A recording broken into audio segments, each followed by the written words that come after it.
You will never win.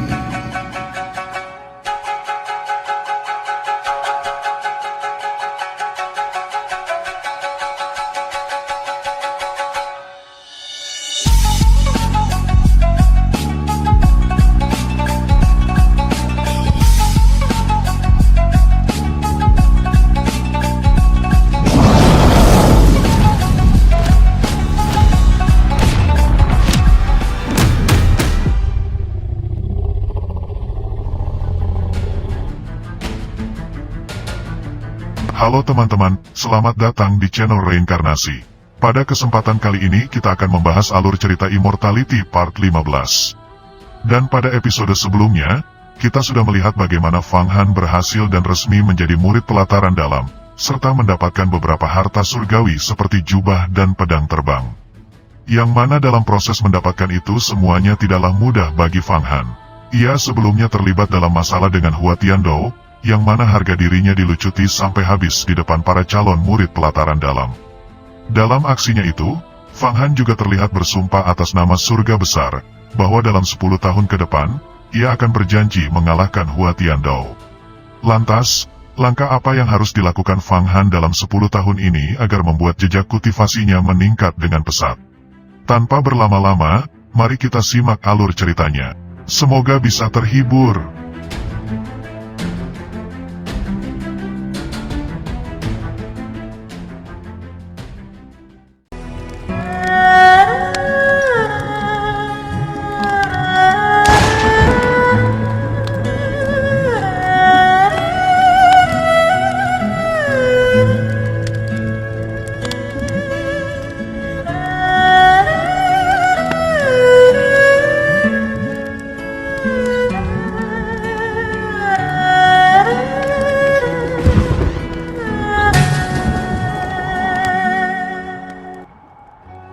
Setelah Fang Han kembali ke rumah barunya di halaman abadi dalam, kemudian ia menutup semua pintu di rumah barunya tersebut.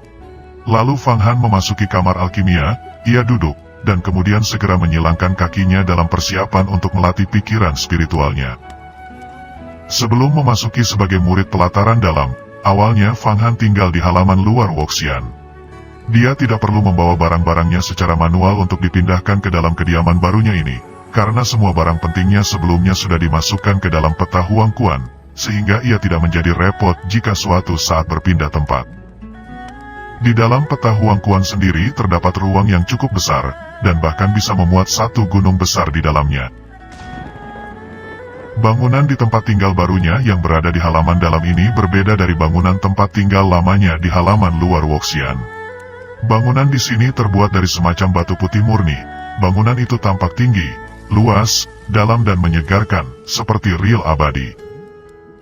Kamar-kamar di halaman dalam terhubung satu sama lain. Seluruh tempat tinggal berisi perpustakaan, ruang alkimia, dan kolam air mata air jernih.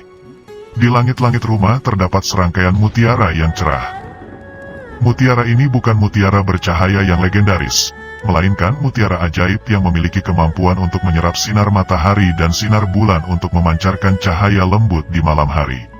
Fang Han melihat bahwa di dalam kediaman barunya tersebut terdapat tungku pil obat yang menonjol yang berdiri lebih tinggi daripada pria dewasa. Tungku ini memiliki segudang rune elemen api Taois yang diukir di permukaannya. Di sebelah tungku terdapat beberapa kolam berisi berbagai jenis mata air. Rasanya mustahil bagi murid pelataran luar untuk diperlakukan dengan cara seperti ini. Tungku pil obat raksasa ini tidak terbuat dari emas, besi, atau batu giok. Tungku ini bukan linki, namun faki. Akan tetapi faki ini sangat multifungsi, yang mana dapat digunakan untuk memperbaiki senjata dan obat-obatan. Sebagian besar, ruangan tempat tinggal baru Fang Han ini sangat tenang dan bersih. Dan yang terpenting adalah, privasi di tempat tinggal barunya ini lebih terjaga. Setelah semua pintu ditutup, hampir mustahil bagi orang lain untuk mengganggunya. Faktanya, Sekte Yuhua memiliki aturan ketat yang melarang murid manapun untuk masuk tanpa izin di wilayah kamar murid lain. Aturan ini dibuat untuk memastikan bahwa setiap murid sekte pelataran dalam agar lebih dan mampu untuk berkultivasi tanpa diganggu. Jika seseorang melakukan atau menerobos wilayah kamar murid lain, orang itu akan dihukum, pelaku akan dikirim ke tambang sekte yang terletak di tempat yang jauh untuk bekerja sebagai buruh, atau dikirim untuk bekerja sebagai petani yang menanam benih padi dan merawat bidang ramuan sekte. Setelah melihat semua ruangan di rumah barunya ini, Fang Han memutuskan untuk segera berkultivasi sambil duduk di sebelah tungku pil. Di bagian bawah tungku ini terhubung vena api bumi, di atasnya itu adalah sepotong kristal Faki. Kristal Faki itu sebenarnya dapat menyerap cahaya api matahari. Lalu kemudian pada saat ini Nagayan tiba-tiba berbicara. Fang Han, tungku ini digunakan sebagai pemurnian, untuk melebur logam atau untuk memurnikan obat. Jika Anda belum mengetahui tentang teknik pemurnian, tungku ini tidak akan berguna bagi Anda, kecuali satu hal. Tungku ini dapat memurnikan tubuh. Lalu kemudian Fang Han bertanya dengan heran, memurnikan tubuh? Bagaimana cara kerjanya? Kemudian Nagayan melanjutkan, kamu bisa melompat dan masuk ke dalam tungku itu. Setelahnya, kamu dapat memperlakukan dirimu sendiri seperti sebagai pil yang harus disempurnakan. Banyak tuan dan master yang meredam semangat mereka dengan cara memurnikan diri mereka seperti selayaknya pil. Kemungkinan sekte Yuhua juga memiliki praktik seperti ini. Bagaimanapun, saya mengetahui rahasia teknik pemurnian tubuh sekte Huangquan. Teknik ini disebut teknik tubuh emas Raja Iblis.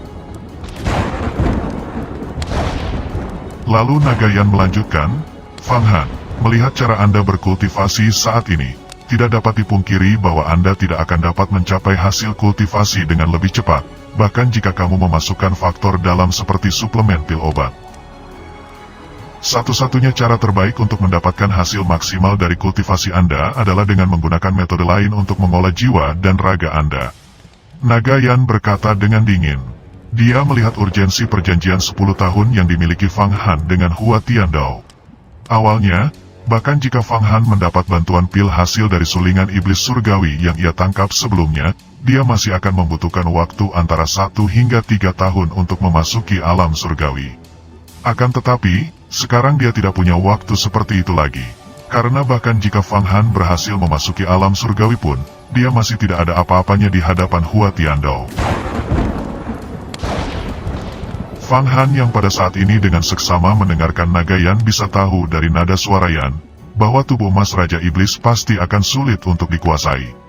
Lalu Nagayan melanjutkan, jika kamu ingin membudidayakan tubuh emas Raja Iblis, kamu harus bisa menanggung rasa sakit yang menyakitkan.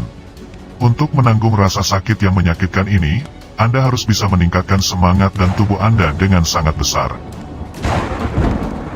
Lalu kemudian Fang Han dengan tegas berkata, baiklah, seperti katamu, aku akan melakukan apapun yang harus dilakukan. Tanpa melakukan terobosan yang signifikan, sepertinya akan sangat sulit untuk setidaknya mengimbangi Hua Tiandao dalam 10 tahun ke depan. Fang Han menerima semua konsekuensinya tanpa ragu-ragu. Kemudian Nagayan terlihat tersenyum, tanda ia senang dengan keputusan tepat yang diambil Fang Han. Nagayan tidak banyak bicara ketika dia melihat respons positif Fang Han. Setelahnya, ia melambaikan cakarnya di peta Huangquan, dalam sekejap, mana keluar.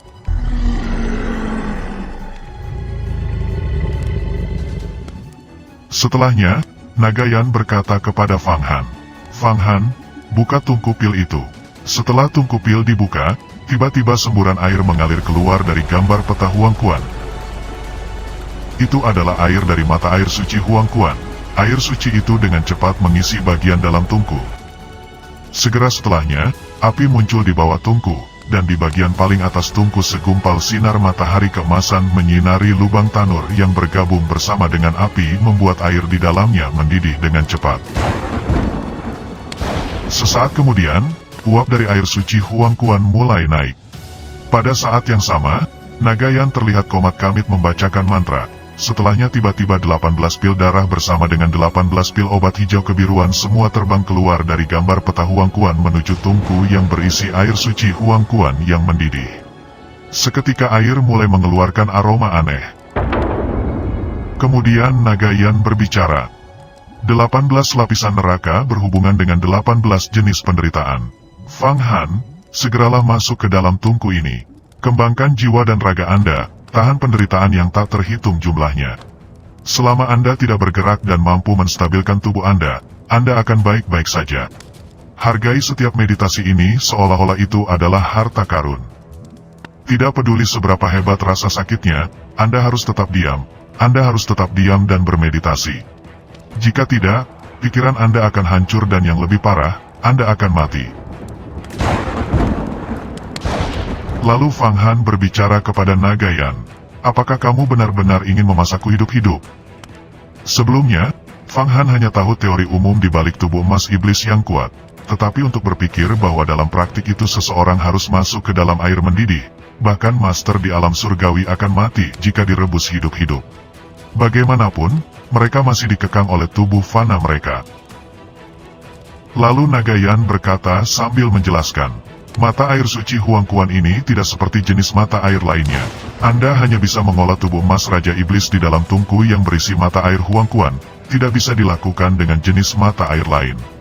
Akan tetapi rasa sakit yang Anda rasakan ketika Anda masuk ke dalam air mendidih ini tidak akan berubah, dan bahkan, rasa panas dan sakit dari air suci Huang Kuan yang mendidih ini akan menjadi lebih sakit daripada air mendidih biasa. Anda akan merasakan sakit seperti direbus sampai mati. Dan karena hal inilah, tidak banyak murid dari sekte Huang Kuan kami yang memilih untuk mengolah teknik ini kembali pada hari itu. Alasan terbesarnya tentu saja, adalah bahwa jika Anda mendapati diri Anda tidak mampu menanggung rasa sakit ini, Anda akan dilucuti dari fondasi bela diri dan hidup Anda. Sekarang pikirkan dengan baik, apakah Anda akan masuk ke dalam tungku atau tidak? Saya sendiri akan merawat api ini dengan baik dan memasak Anda dengan sangat baik. Melihat semua fakta ini, hati Fang Han sempat tergoyahkan. Akan tetapi mengingat dia sendiri mempunyai perjanjian 10 tahun dengan Hua Tiandou, dia harus melakukan ini. Jika tidak, jika kultivasinya macet, dalam 10 tahun mendatang dia tetap akan mati di tangan Hua Tiandou. Setelah memantapkan hatinya, kemudian Fang Han berkata dengan tegas, baiklah, jika ini memang harus dilakukan, maka mari lakukan. Dia kemudian menggertakkan giginya, melepas bajunya, lalu memeluk dirinya sendiri sebelum masuk ke dalam air mendidih di dalam tungku. Matanya tertutup, seperti seekor ikan mas yang mengepakkan sayapnya. Lalu dengan semangat yang menggebu, dia masuk dalam percikan air mendidih. Ketika Fang Han masuk ke dalam tungku, peta Huang Kuan yang sebelumnya berbentuk gambar tato di tubuh Fang Han terbang, keluar dari tubuh Fang Han, dan tetap berada di luar tungku. Dari gambar tato yang terbang melayang itu, naga yang tiba-tiba keluar dari gambar tersebut. Ia keluar sebagai wujud naga, akan tetapi dengan wujud yang tidak terlalu besar. Dan setelah melihat Fang Han masuk ke dalam tungku, lalu Nagayan melambaikan cakarnya untuk menutup bagian atas tungku, menyegel Fang Han dengan erat di dalam tungku. Di dalam tungku sendiri, Fang Han merasakan panas yang luar biasa, berkali-kali ia berteriak karena perasaan panas yang teramat. Ia kemudian menyemangati dirinya sendiri dan kemudian berkata dengan keras di dalam hatinya, aku bisa tahan dengan semua rasa sakit ini. Bertahanlah, inilah yang dimaksud dengan kultivasi sesungguhnya, kultivasi remeh yang saya lakukan sebelumnya bukanlah apa-apa. Tetapi ini adalah sesuatu yang lain. Pada saat ini, tubuh Fang Han benar-benar dibanjiri dengan rasa sakit yang menyiksa. Seluruh tubuhnya basah kuyup dalam air mendidih, uap di sekelilingnya, air suci Huang Kuan telah sepenuhnya merebusnya. Air suci itu sangat panas, sehingga semua pori-pori Fang Han terbakar, menyengat tajam, dia tidak pernah membayangkan bahwa rasa sakit bisa sangat parah seperti ini. Setelah merasakan penderitaan di awal, kemudian Fang Han mencoba memejamkan mata dan memeluk tubuhnya sendiri hingga membuat posisi menjadi seperti bayi yang berada di plasenta ibunya. Fang Han mencoba yang terbaik untuk menahan semua rasa sakit ini. Ia memusatkan pikirannya, dan mencoba melupakan rasa sakit dari tubuhnya. Dia merasakan kulit di tubuhnya, sepertinya tersiram air panas lapis demi lapis, rasa sakitnya seperti dikuliti hidup-hidup. Lalu kemudian ia berkata, sabar, aku akan bertahan, aku akan menanggungnya lagi. Fang Han juga mengerahkan daya tahan dan ketekunannya yang belum pernah terjadi sebelumnya saat ini, menahan rasa sakit dengan kejam. Ia berusaha melupakan rasa sakit, dan mulai berkonsentrasi. Pada saat ini di luar tungku, Nagayan menyaksikan Fang Han yang direbus hidup-hidup dari luar. Pil darah terlihat meleleh di air suci mata air kuning Huang Quan. Kekuatan pil langit biru hebat juga menembus tubuh Fang Han secara perlahan. Pil itu perlahan menembus otaknya, memperkuat fisiknya, serta memadatkan daging dan darah Fang Han. Nagayan tidak bisa menahan diri untuk tidak mengangguk diam-diam, lalu berkata, "Sebenarnya dia bisa menahan rasa sakit yang seperti ini. Tapi sayangnya, dia belum menemukan triknya. Trik untuk melupakan rasa sakit." Dengan ketenangan mental, secara alami tubuh tidak akan merasa sakit. Rasa sakit sebenarnya tumbuh dari dalam perasaan dan mental seseorang. Jika orang itu mengilhami rasa sakit yang ia derita, maka ia akan merasakan sakit, dan sebaliknya, jika orang itu mengilhami rasa sakit dengan perasaan tenang dan nyaman, maka seketika rasa sakit itu akan menghilang. Semangat Fang Han kini telah dinaikkan ke tingkat yang baru. Hanya dengan begitu, ia tidak akan jauh dari menerobos alam surgawi. Dalam pembicaraan sendiri ini, Nagayan tiba-tiba mengeluarkan suara, menyampaikannya ke telinga Fang Han yang berada di dalam tungku pil. "Fang Han, pikiran dapat mengendalikan semua jenis roh. Rasa sakit dari tubuh Anda juga merupakan jenis roh. Jika Anda dapat menggunakan hati Anda untuk menghilangkan rasa sakit dari tubuh ini, Anda dapat mengendalikan roh Anda sendiri dan memahami prinsip-prinsip jiwa. Tubuh manusia tanpa rasa sakit, hanya roh perasaan yang memiliki rasa sakit." Meskipun Fang Han saat ini merasakan rasa yang sangat menyakitkan, akan tetapi dia masih sadar. Dia segera mendengar kata-kata Nagayan, seperti kilatan petir, memotong banyak rintangan di dalam hatinya, dan di antara keganasan, dia menyentuh metode spiritual dan fisik sekaligus. Dia sepertinya telah menangkap jejak roh yang menyebabkan rasa sakit datang. Kemudian Fang Han meraung keras, berkonsentrasi lagi, dan mencoba membunuh dan menghilangkan jejak roh di benaknya yang membuatnya merasa sakit. Dan kemudian, tiba-tiba tubuhnya terasa lega, rasa sakitnya kini tidak begitu kuat seperti sebelumnya. Sesaat kemudian, getaran terjadi. Mata air suci kuning di tungku yang pada saat ini merebus Fang Han dengan ganas, membuat seluruh tubuh Fang Han menjadi merah, akan tetapi tubuh itu tidak mengelupas. Fang Han sekarang merasakan kenyamanan di tubuhnya, seolah-olah seperti ia hanya merasa mandi di air panas. Di sisi lain, kekuatan obat dari 18 pil darah dan 18 pil besar biru langit itu terus-menerus meleleh ke dalam tubuh Fang Han. Pori-porinya, dengan ringan menembus beberapa darah dan sisa buih. Ini adalah kotoran yang tersembunyi jauh di dalam tubuhnya, dan sekarang sudah dibersihkan dengan air suci yang mendidih di bawah api yang ganas. Tubuh dan darah Fang Han sekarang lebih halus dan kental. Fang Han tiba-tiba merasakan bahwa otot-otot di seluruh tubuhnya bisa melunak seperti kapas dan kemudian mengeras menjadi seperti baja. Kekuatan fisik, ledakan, daya tahan, sekali lagi menguat.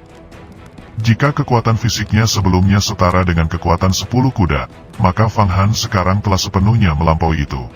Setelah direbus selama lebih dari 1 jam, Fang Han saat ini tetap tidak bergerak di dalam tungku pil. Ia sekarang berada dalam posisi seperti bayi yang berada di dalam plasenta ibunya. Tubuhnya memerah seperti udang, namun, napasnya terdengar masih panjang, dan ekspresi wajahnya pada awalnya seperti menyakitkan, akan tetapi berangsur-angsur membaik, tidak terlalu menyakitkan sekarang. Sepertinya rasa sakit itu telah hilang dengan sendirinya. Lalu Nagayan berbicara, ini benar-benar bakat langka untuk dapat menahan rasa sakit begitu cepat. Tampaknya peta Huang Quan memang ditakdirkan untuk jatuh di tangannya.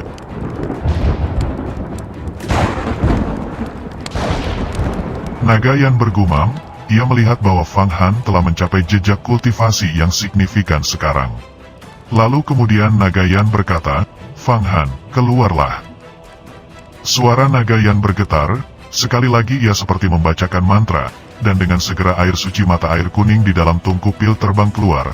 Air itu seperti dibungkus di dalam bola air besar, dan Fang Han masih berada di dalam bola air itu. Ia terlihat tidak bergerak di dalamnya, seolah-olah dia tenggelam dalam alam tertentu.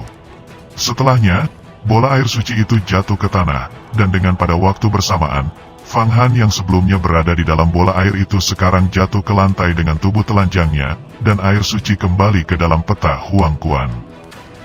Setelah jatuh ke tanah, Fang Han kemudian terbangun. Seluruh tubuhnya seperti lumpuh, nafasnya terengah-engah dan tidak berbicara sepatah kata pun. Seolah-olah dia mengingat beberapa pengalaman bergulat dengan rasa sakit yang teramat kejam. Lalu kemudian Nagayan berbicara, apakah sekarang masih terasa menyakitkan? Sesaat kemudian Fang Han berkata, sepertinya aku telah menjelajahi beberapa metode untuk meredakan rasa sakit dengan hatiku. Apakah ini cara untuk mengolah tubuh emas iblis? Setelah mengumpulkan kekuatannya, Fang Han segera berdiri dengan tubuh telanjangnya. Terlihat otot-otot yang berada di tubuhnya membesar, seperti hendak akan meledak kapan saja. Bisa dibayangkan bahwa tubuh semacam ini mengandung banyak daya ledak. Tubuh dan semangat Fang Han saat ini sekali lagi dikuatkan. Lalu Nagayan berkata, ini adalah langkah kasar dari tubuh emas Raja Iblis. Jika kamu ingin memulai mencoba tubuh emas Raja Iblis ini secara sempurna, setidaknya kamu harus menunggu sampai kamu mendapatkan mana setelah melangkah ke alam surgawi. Setelah mendengar penjelasan itu, kemudian Fang Han bertanya, seberapa jauh aku sekarang dari alam surgawi? Nagayan kemudian menjawab, Fang Han, perjalanan masih panjang. Masih banyak yang harus dilakukan sebelum kepompong menjadi kupu-kupu. Alam surgawi tidak mudah untuk ditembus. Kamu harus berlatih serta dimasak seperti ini setiap hari. Aku secara bertahap akan meningkatkan rasa sakitmu dalam pelatihan berikutnya. Bagaikan empu yang tegas, ujianku akan mengujimu untuk melihat seberapa jauh kamu memahami ruh. Ujar Nagayan dengan mata yang tajam. Lalu Fang Han dengan rasa ingin tahunya bertanya, lalu bagaimana cara untuk menguji tubuh emas Raja Iblis ini? Apa perbedaannya dengan tubuhku yang sebelumnya? Tepat setelah pertanyaan Fang Han keluar dari mulutnya, cakar naga yang tiba-tiba keluar. Dengan keras cakar naga itu menangkap bahu Fang Han dalam satu cengkraman, dan kemudian cakar itu membanting tubuh Fang Han. Sepotong besar daging dan darah di bahu Fang Han diraih olehnya, darah terciprat, dan wajah sedih Fang Han terdistorsi. Karena cakar Nagayan tampaknya membawa semacam racun. Lalu kemudian Nagayan berbicara, apakah itu menyakitkan? Tentu saja sakit, ujar Fang Han, dia mengeram sesaat menahan rasa sakit itu.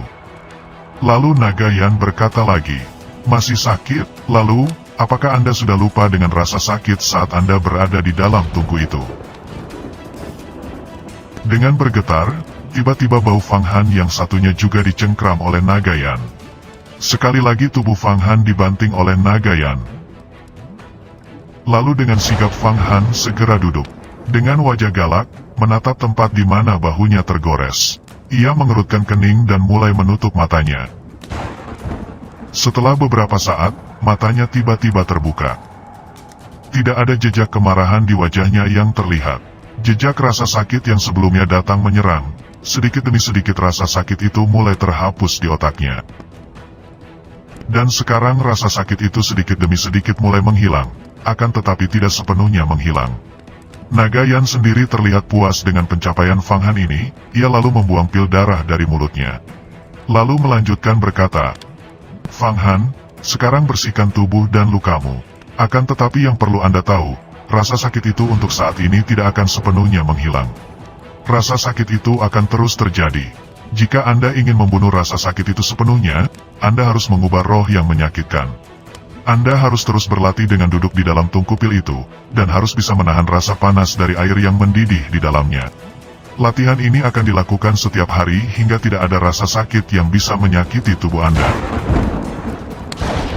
Dan jika rasa sakit itu tak kunjung hilang, maka hanya ada satu langkah terakhir untuk mengubah roh menjadi mana.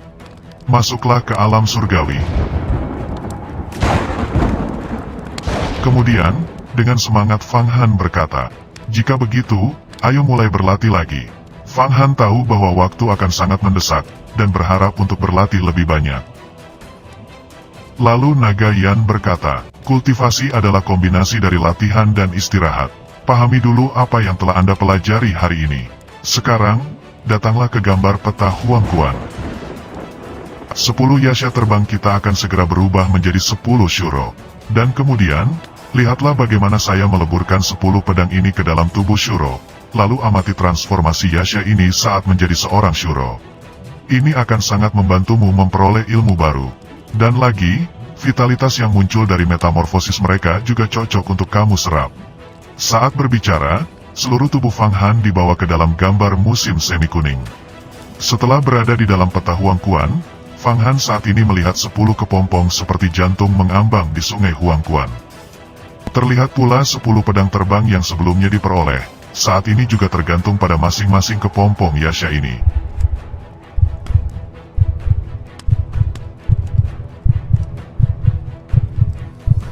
Kepompong yang terlihat seperti jantung besar ini berdetak kencang, seakan terdapat kekuatan misterius dan tak terduga di dalamnya. Transformasi Yasha terbang menjadi Shuro adalah lompatan kualitatif. Fang Han juga mengetahui transformasi ini setelah membaca buku The World.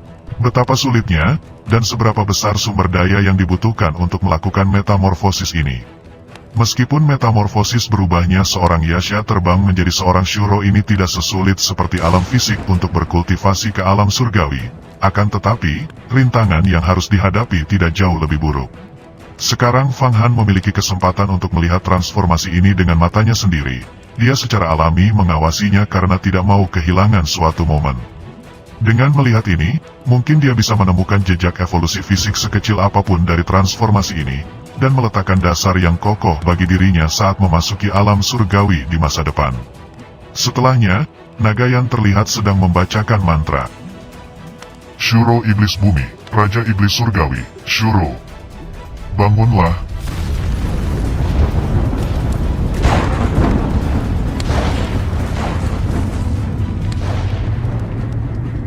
Sesaat kemudian, ratusan batu dari air suci Huangquan terbang di atas sungai Huangquan, dan setiap 35 batu diatur bagai sebuah formasi rune. Saat Fang Han melihat batu-batu ini terlihat sangat indah, seperti bintang-bintang di langit.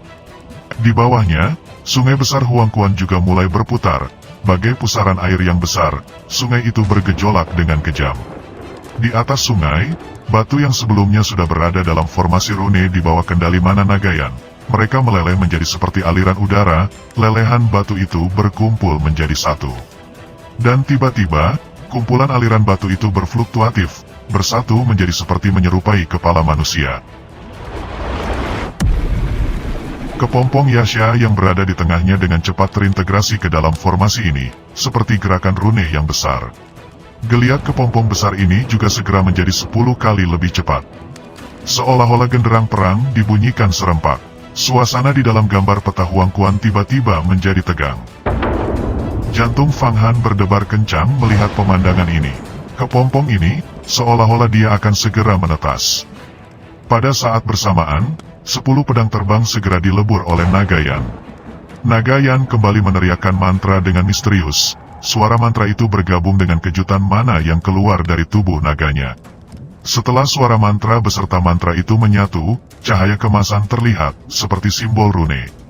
Dan segera, simbol itu membentur keras mengenai 10 pedang terbang yang tergantung di tubuh Yasha.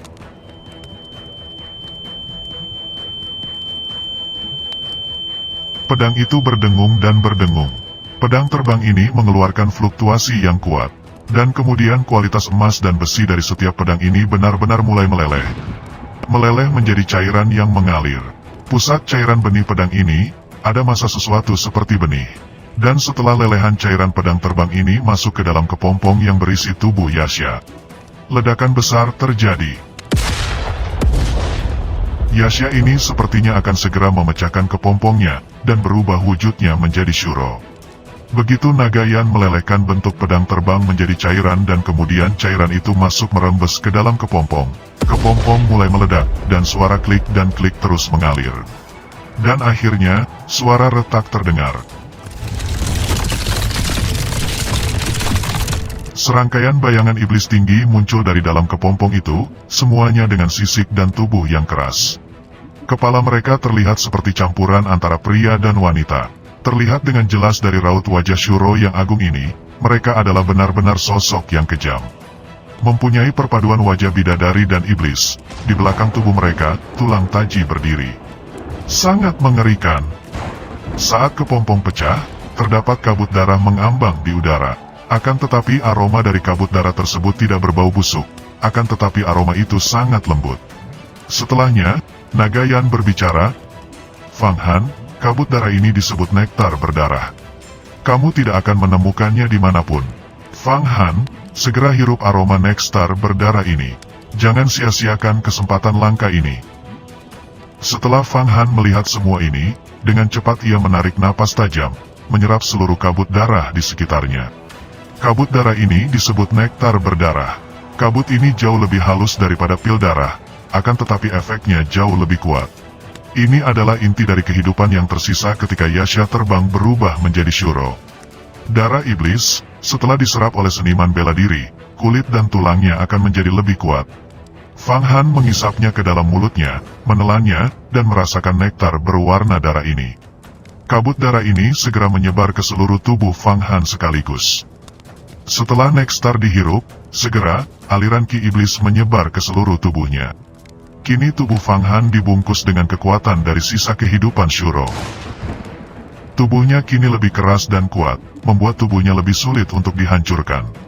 Fang Han merasa bahwa seluruh tubuhnya telah menjadi seperti sepotong tendon daging sapi yang telah digosok, dan bahkan jika dia meregangkan tubuhnya, tidak ada yang terjadi. Manusia, tidak peduli bagaimana mereka berkultivasi, mereka tidak dapat memiliki fleksibilitas seperti itu. Setelahnya, Fang Han berbicara dengan tegas. Sekarang, aku, hanya dengan mengandalkan kekuatan, aku pasti bisa mengalahkan Ye Nantian dengan mudah. Namun, sebagai murid peringkat ketiga dari daftar peringkat Sanhe, dia pasti mempunyai rahasia. Saya khawatir dia memiliki senjata spiritual tersembunyi. Aku tidak boleh meremehkannya. Fang Han terlihat sangat puas dengan perubahan nyata di tubuhnya. Di sisi lain, Nagayan yang saat ini sedang fokus kepada Shuro ini, dia mengabaikan asupan nektar berdarah yang sudah dihirup Fang Han. Nagayan fokus membidik Shuro yang keluar dari kepompong. Dengan segera, pedang terbang yang sebelumnya telah meleleh, segera bergegas meluncur ke arah tubuh masing-masing Shuro. Bagaikan panah, lelehan pedang itu menikam setiap Shuro hingga menimbulkan suara mengerikan. Itu adalah suara ratapan kesakitan iblis Shuro. Dan segera, lelehan pedang itu membungkus dari setiap Shuro ini hingga membuat dari tubuh Shuro berubah menjadi aura emas. Fang Han yang baru saja selesai menyerap nektar berdarah, dia menyaksikan para Shuro ini menggoyangkan sayap mereka satu demi satu setelah meratap kesakitan. Mengambang di ruang peta musim semi kuning, Shuro ini berubah. Mereka tidak lagi berwarna gelap, tetapi membawa semacam kilau dan tekstur logam tampaknya lebih keras dan tidak bisa dihancurkan. Yang lebih kuat adalah taji tulang mereka juga berubah bentuk. Ada yang menyerupai pedang, ada yang menyerupai ular, dan ada yang menyerupai pisau. Taji mereka memancarkan cahaya kristal tajam yang tampaknya siap terbang keluar kapan saja untuk melukai orang, dan kepala mereka lebih besar. Kepala mereka terbungkus semacam helm seperti logam yang dipadatkan dari emas 10 pedang terbang pada pandangan pertama. Helm seperti itu memberikan kepala mereka perlindungan yang terbaik. Setelahnya, Nagayan terlihat gembira, dan kemudian berkata, "Aku akhirnya berhasil, aku akhirnya bisa membuat boneka pedang ajaib lagi." Dan kemudian melanjutkan, memberi pengetahuan kepada Fang Han.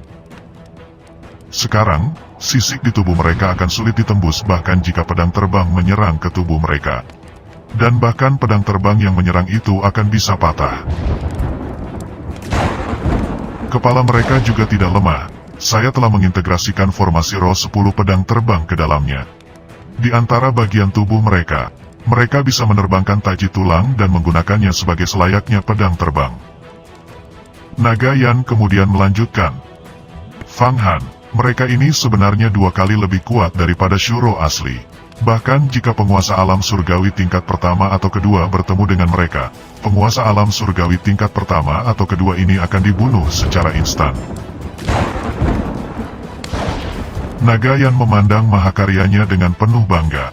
Ia mengagumi dan mengaguminya, seolah-olah dia telah menyelesaikan karya seni yang sangat indah. Kemudian Fang Han bertanya, bagaimana cara menundukkan dan mengarahkan mereka? Lalu kemudian Nagayan menjawab pertanyaan itu dengan serius. Shuro ini hanya bisa diarahkan dengan cara lama. Jatuhkan mereka, dan beri mereka darahmu. Kemudian mereka akan menjadi bonekamu, terhubung dengan pikiranmu dan menjadi lengan kananmu. Kamu bisa memerintah mereka seolah-olah itu adalah lenganmu sendiri. Dan jika ke depan kamu berhasil berkultivasi ke alam surgawi, setelah itu, pengorbanan lebih lanjut akan diperlukan. Biarkan mereka berevolusi menjadi asura besar. Dan kemudian kamu bisa melatih mereka menjadi inkarnasi eksternal, tubuh kedua. Boneka pedang ajaib ini, bahkan sanggup menjadi tiruan Anda. Jika tubuh asli Anda dipenggal, pikiran Anda akan terlahir kembali pada mereka, yang berarti Anda memiliki 10 nyawa lagi. Ini adalah pintu ajaib kami yang bernama Li Dai Tao Zeng. Meminjam sesuatu untuk menggantikan bentuk. Tapi saya tidak bisa membicarakannya untuk saat ini. Kamu harus meningkatkan kultivasi terlebih dahulu. Nagayan mengungkapkan kepada Fang Han keajaiban Taoisme yang mendalam. Ini semua adalah hal tentang di luar tubuh. Tidak peduli seberapa kuat senjata ajaib itu hanya dapat digunakan dengan kekuatannya sendiri. Setelahnya, Fang Han memandangi boneka-boneka pedang ini sebentar, seolah-olah dia tidak peduli. Setelah meneteskan darah untuk menyatukan roh, Fang Han tidak menguji kekuatan mereka. Ia yakin dengan kekuatan besar dari setiap Shuro ini. Lalu setelah melihat semua ini, Fang Han berbicara kepada Nagayan. Baiklah, saya akan beristirahat selama 6 jam. Setelahnya, mari berlatih lagi, rebus tubuhku dengan suhu yang lebih tinggi dengan tungku pil. Hari demi hari berlalu seperti ini. Fang Han berlatih dengan panduan Nagayan tanpa kenal putus asa. Bersambung. Jika kalian menyukai alur cerita ini, jangan lupa untuk klik tombol like-nya ya. Salam hangat dari reinkarnasi. Terima kasih.